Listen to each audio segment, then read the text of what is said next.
Welcome everyone, and I hope you have a few moments just to join me and to actually understand what a real observatory and a rather large observatory here in Australia looks like. In the evening this all comes to life.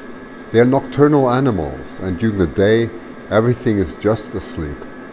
So have a look and I'll take you through an amazing array of telescopes. This is in fact the largest independent roll-off large roof that opens at night and lets over 24 telescopes come to life here. If you've never seen anything like that, join me for a moment and see how all this works. This is where the universe is explored at night time. All the way from wide field to galaxies that are millions and millions of light years away. Everything can be explored here, remotely controlled from your smartphone, wherever you are. Once I even sat in an airplane controlling one of these telescopes, and nowadays it's as easy as driving a car. You don't need to know anything about the engine anymore. You just need to know how to start the car, put it in automatic, and off you go. Well, these telescopes are very similar. Hi everyone, and welcome. So let me give a quick peek outside and show you where I am. So usually this is surrounded by lots and lots of kangaroos in the evenings, and you really have to be careful when you walk. They get quite cheeky, and it's in a big building, and you can see here it's called Eye Telescope, and it's rather dark during the day because the observatory has to be held at constant temperature, and when the roof opens at night or just around 5 p.m., just before sunset, I can't show it to you because that's the time when you're sleeping, in fact. So the only time I really can show it to you is now, although it's much more exciting when the roof is open. But that would mean that it would be around midnight Pacific time, or I think around 3 a.m. Eastern time, and that wouldn't be very funny. Okay, anyway. So do ask questions. I'll show you what these magnificent animals are made of. They're rather, as you can see, they look rather big and they look highly complex. But it's similar to an engine of a car. You don't really have to understand what it's all about, right? Basically what it is you have a huge mirror, and the larger the mirror, it's like the eye that looks to the sky. It's a huge eye that collects the light and then reflects it all the way back to a sensor, and these sensors look rather strange. They're highly sensitive, and they collect all the light, and they have different filter wheels to look at all the different colors of light that appear in the universe. And all this data then goes into images and files and is then transferred to your computer or your iPhone, wherever you are. And it's all fully automatic. So all you would have to do is press a few buttons, and it would then zoom into position and take whatever nebula, galaxy, or distant object that you're looking at you desire to examine. And this is how many hobby people actually take beautiful images of the universe. Okay, so they're rather large, as you can see. Hi C. Brown. Hi, welcome, and very nice that you're joining me. So I'm showing you, you see, this is a typical refractor. You call this a refractor. A refractor is similar to what Galileo used first. It's basically pieces of glass that cause a certain magnification of an object. That's called a refractor. Refractors are very high in quality, and they're typically used for imaging wide fields of the sky. Many diameters of the moon. Typically, if you want to have huge nebula or other clusters of galaxies, this is what you would use. But if you want to look deeper, you will need a much larger telescope, and it doesn't make sense to make this of. Oh, you're very welcome, Jenny. And it doesn't make sense to use refractors because they simply get too heavy.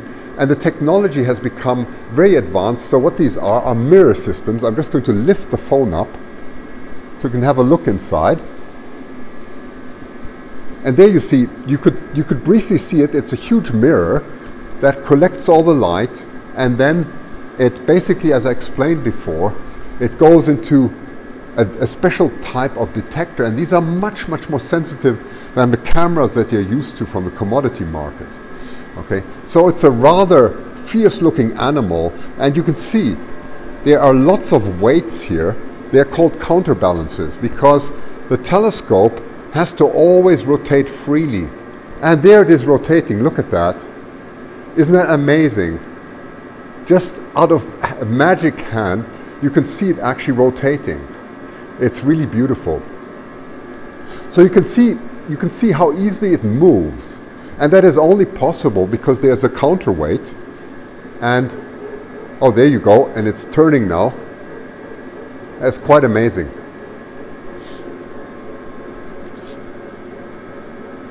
That is a beautiful demonstration, actually.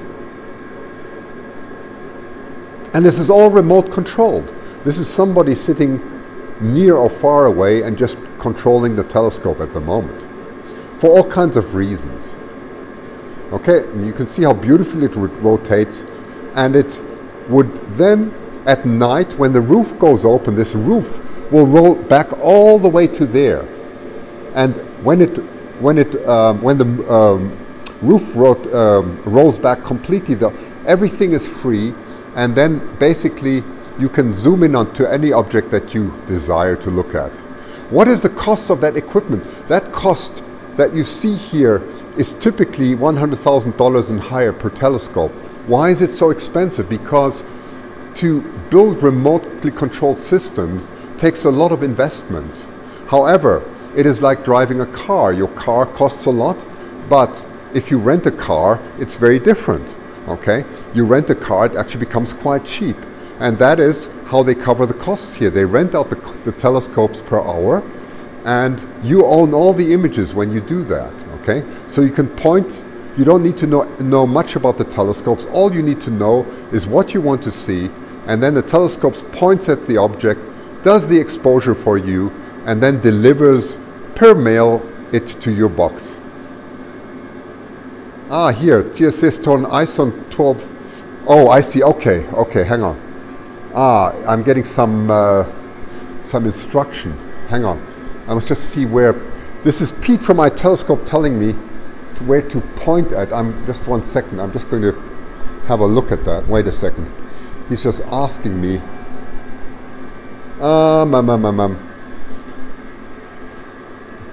Hope they come with a manual. Yes, they do, and they come with classes and so on. It's like having driving lessons, okay? Oh, the focus thing. This is Pete. Hang on. I'm just. Wait. Well, just hang on, Pete. Just hang on. I will get there. 1 second. Pete just wants to. He wants to look at something special, but I just wanted to have a look at this absolute monster here. This is the biggest telescope that we have. That is 0.7 meters in diameter. That is a huge mirror. It's called T27 and is the workhorse here, and that's why it gets the center and the best space, because it is hardly obstructed by any walls. Okay, it can rotate. Oh, there it goes. Look at that. Isn't that amazing? This is Pete helping me with the rotation. It's moving towards us now. Thank you, Pete. And you see how easily it can rotate. That's beautiful. Thank you, Pete. Oh, it looks like through a T. Yes. Isn't that so? So this is exactly what would happen if you would type in certain coordinates, and he's doing that for us. Though he's obviously watching at the moment and seeing where I'm standing and doing this right in front of us. So that's really beautiful. So you have to carefully walk through here, especially at night. There you see the rotation again. Isn't that beautiful? And it's so quiet. It's absolutely quiet. You see now that the telescope is showing off how beautiful it is. By the way, the telescope, for those experts of you, looks a little bit different. This is called an alt-az system, okay? So it is, I won't go into all the details, but in this case, you can see the detectors on the side, and that has to do with the way it is built, okay? So what we're looking here is directly the system of a so-called alt-az system, okay? And it's a more modern system, and it's probably the way future telescopes are going to be built more and more, instead of what we call here the equatorial system that is aligned with the axis of the Earth. In this case, they are all pointing to the South Pole, okay? Yes, I would... yes, that's right, would be cool, right? So you can see that's the South Pole, of course, goes in this direction, okay? So that's the way they're suspended. And you can see they're all aligned the same way. You see, this one is aligned, they're all aligned in the same way. They're all looking exactly at a certain direction, and that is towards south, which, by the way, is very difficult to build up. Cool, you can see those remotely, yes. And that's a lot of fun. And by the way, next year, I will be doing astrophotography tours, or you can call them night sky tours. I don't want to frighten you with the word astrophotography. You can call them night sky tours. And we will be also visiting this place, and I'll show you actually how to take these type of images and take these beautiful images of the universe without much knowledge, okay? And it's actually much easier than it looks. I mean, these systems look hellishly complex, and they are complex to maintain, but you as a user, you don't have to know much about it. All you have to know is what you want to see and how many pictures you want to take. That's basically it. And you can see they all look very different for several reasons, right? So don't be afraid to ask something. I know this is a bit overwhelming to see all these big monsters here. I fully understand that. Now, Pete, you wanted, hang on, I have to think now. 1 second, Pete, oh, this is an interesting animal. Look at this one. Here the detector, look at that, is directly inside the mirror. That is a very unusual way of doing it. You can see it's in the mirror system. It's completely different to the other system. So every system has its own way. I have never seen so many telescopes in one place, and this is in fact the largest independent, and iTelescope is a non-profit organization, because it's really to run science, as you know, you don't run science for profit, you run it because you are passionate about it. By the way, I also have a telescope here. I just need to show you, this is my animal here. That is my telescope here. The one we took the mirror out. Oh, I see, the Canadian, oh yes, okay, got it, Pete, okay, yes. I have to think because we disassembled so many things, so I have to think. That, by the way, is my telescope. That's called T17, and with this telescope, I actually managed to hold the world record for an amateur astronomer taking the furthest object ever seen with a telescope, which is 12.7 billion light years away. So the light that came in here happened somewhere on the edge of the universe 12.7 billion years ago. 12.7 billion years. You have to even think about that it is possible to detect light that comes so far with, with a rather small system. And that had been my ambition. So one day I'll give more a talk of how I did it, but that's the science machine that actually made it possible, okay? So science is all about passion. Yes, Pete, let me just think for 1 second. I have to now think, wait a second, because we took so many things apart. Okay, Pete, just tell me left, right. I'm a bit confused at the moment. He wants to look at something. Wait a sec. That's just in our universe. Yes, and we have 10 dimensions outside. Yes. Well, this is the Newtonian. Got it, Pete. The Newtonian's over there. Okay, that's a Newtonian. Yes, there you go. A white mount. Okay, hang on. That's a Newtonian. Hang on 1 second. I have to find another Newtonian here. So that wasn't the one. Wait a second. There's another Newtonian. That's not a Newtonian. Oh, Pete is. 1 second. Can't spell. Don't worry about it. 1 second. I'm just going to find another Newtonian here. Wait a second. That's the one we took the mirror out, but that's No, that's the one we took the mirror out. That's not the one you mean. Wait a second. Oh, one is here. Wait a sec. All those telescopes, yes, each one of them are telescopes, yes. And they're refractors. Yes, it is. Okay, this one. Gosh, I get so confused, Pete. We've been doing so. We have been doing so many things here that I get confused sometimes of what we took apart and what not. I mean, Pete, of course, he's the observatory manager. I've been helping him a bit with disassembling some of these machines, but he knows these things inside out. I don't. So I was a bit confused. Okay, he's going to come down. Okay, that's great. He's going to come down. Okay, fine. That, by the way, is an incredible science machine. With this, I've been doing some live shows of Jupiter and Saturn and many other things. So, I mean, I'm not going to go into details, but this is a very complex animal. So many telescopes, and you can actually remotely control each of them, okay? For you as a driver, they will all look the same. It doesn't matter. Is it possible someone could come there and knock a telescope down or do some damage? Well, you know, this is a restricted area where you will only be allowed in. It's usually a locked, this restricted area, and you can only get in with special permission, okay? So that's the answer, because you have to know where you're walking and you have to know what you're doing, because this is very valuable and very sensitive instrumentation, of course, okay? And you'll not only find this in Australia, you'll find this in the US and everywhere. No kangaroos, no. No kangaroos allowed in here, no. No, they're not. Anyway, okay, well, that was a quick overview. So at night, this whole roof rolls back. And by the way, don't forget to watch my live Milky Way show. I'd love that you do astronomy and are doing it live. Well, thank you. I think the live part is very important, because there are so many YouTube videos on this, on all kinds of things, but it's not live.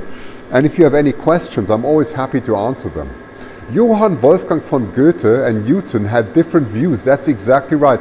Johann Wolfgang von Goethe had the so-called Farbenlehre, which means the view of colors, which Newton considered more to be esoteric. And Newton had the theory of light and colors, which now is widely the one that is accepted. So that is a very good point. Yes, I have two devices, so I don't miss you live. Okay.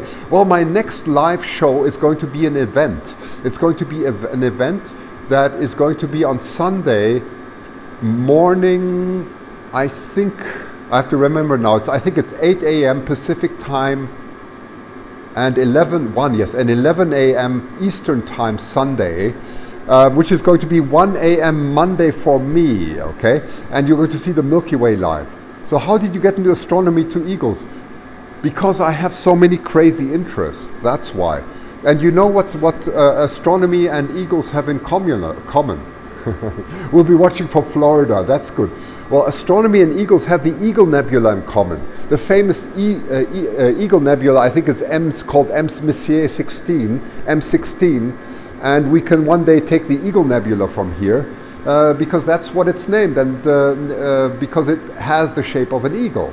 So that is the common denominator between astronomy and eagles. So there you go. Okay.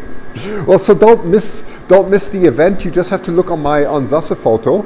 I have actually announced the event. Hopefully there's no bad weather, or it's too windy and so on, because it's very difficult to produce. This is easy for me to walk here in an observatory, but to do a live show on the Milky Way all by my own is a lot of effort. So do forgive me if there are mistakes and so on. It's not going to be perfect, but I promise you it's going to be very exciting. Okay, very good. Well, I'll just flip around. So that's